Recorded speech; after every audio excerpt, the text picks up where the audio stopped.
Every morning, millions of parents across Africa trust schools to keep their children safe. But what happened to 5-year-old Chioma last Tuesday has exposed a terrifying truth that every parent needs to know. Her mother's last words to her were, "Learn well, my sunshine." No one knew these would be their final moments together. Sunrise Gardens Academy stands tall in the heart of Lagos, Nigeria. Its pristine walls and manicured lawns have welcomed the children of Nigeria's ambitious middle class for over a decade. Among them was Chioma Adebayo, a bright-eyed year-old whose infectious laughter could be heard echoing through the school corridors every morning. Just last month, Chioma celebrated her 5th birthday in her family's modest apartment. The walls were adorned with her artwork, colorful drawings of stethoscopes and hospital beds. "I want to be a doctor like Uncle James," she would proudly tell anyone who would listen. Her teachers kept a special folder of her achievements, perfect attendance stars, mathematics certificates, and the lyrics to songs she had composed during music class. That fateful Tuesday morning began like any other. The sun had barely risen when Chioma sat at the kitchen table, her father helping her count mangoes in their fruit bowl. 1, 2, 3, she recited confidently, earning a proud smile from her father. In their bedroom, her mother had laid out her freshly pressed uniform, the cream and blue colors of Sunrise Gardens Academy. "Mama, can I have the pink ribbons today?" Chioma asked as her mother gently braided her hair. The morning light streamed through their window, creating a halo around her small frame. Her mother's fingers worked skillfully, weaving in Chioma's favorite pink ribbons, the ones she had received on her birthday just weeks ago. At 7:30 a.m., the family's blue Toyota pulled up to the school gates.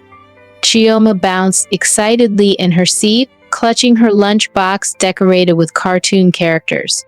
Mrs. Okoli, her kindergarten teacher, stood at the entrance with her usual warm smile.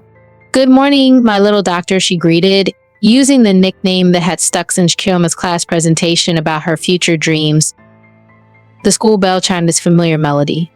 Parents waved goodbye, cars pulled away, and the school day began. Everything seemed normal, perfect even.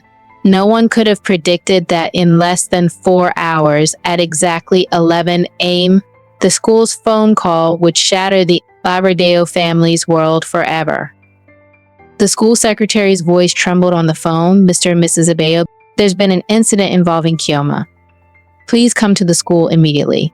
Those vague words sent Mrs. Adebayo's world spinning. She dropped her office files, hands shaking as she dialed her husband. The 15-minute drive to Sunrise Gardens Academy felt like hours. Every red light was torture. Every slow driver an obstacle between them and their baby girl.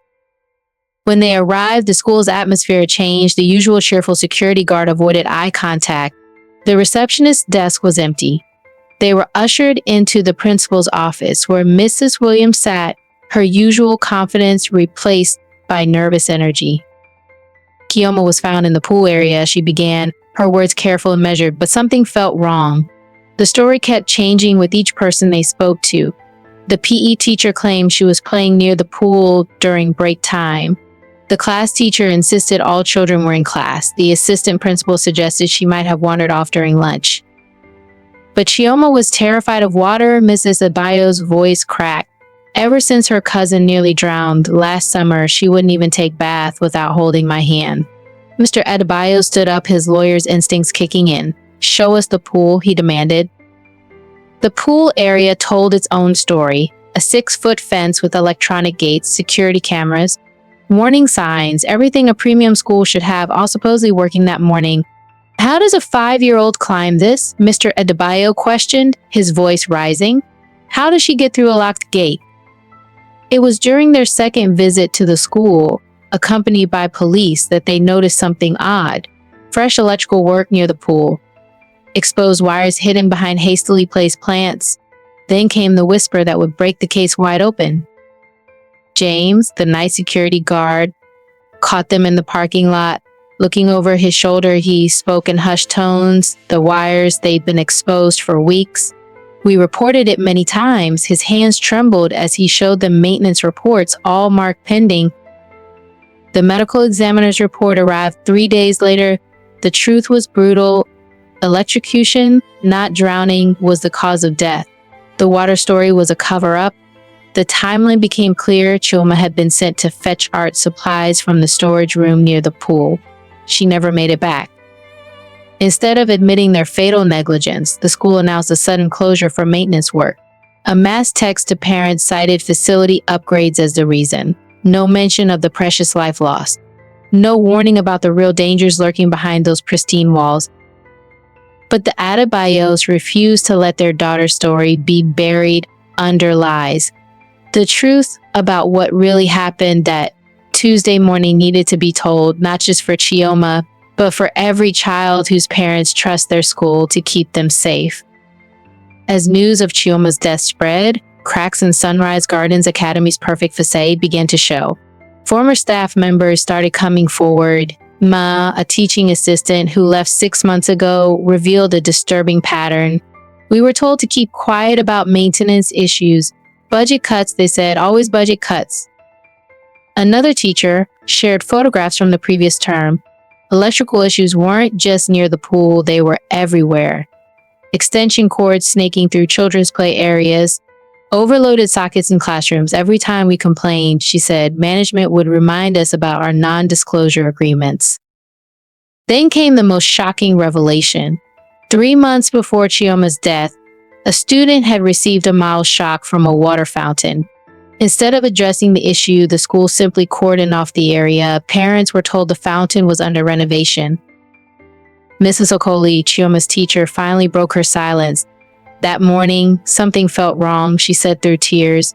The lights in our classroom kept flickering. Chioma went to get her art supplies for our doctor drawing activity. She was so excited to draw herself in a white coat, her voice trailed off.